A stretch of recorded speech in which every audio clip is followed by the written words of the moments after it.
ప్రభు అయిన యేసుక్రీస్తు నామంలో మీ అందరికీ శుభాలు తెలియజేస్తూ ఉన్నానండి. ప్రియులారా, ఈ దినం మనం పొగడ్తల్లో ఉన్నటువంటి ప్రమాదం గురించి ధ్యానం చేద్దాం. మనుషులు ఎవరైనా మనకి ప్రశంసిస్తూ కాంప్లిమెంట్ ఇస్తూ కొంచెం ఎంకరేజ్ చేసినట్టుగా మనల్ని అభినందిస్తూ ఉన్నప్పుడు మనకి హృదయంలో చాలా ఆనందంగా ఉంటుంది. కానీ పదే పదే ఒకే విజయం గురించి ప్రజలు మనల్ని పొగుడుతూ ఉన్నప్పుడు అది ప్రమాదానికి దారితీస్తుంది అనేది మనము గుర్తించాల్సినటువంటి విషయం.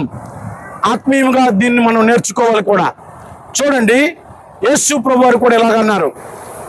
లూకాసు సువార్త 6:26 ఇలాగన్నారు, మనుషులు మిమ్మల్ని కొనియాడినప్పుడు మీకు శ్రమ అని చెప్పాడు.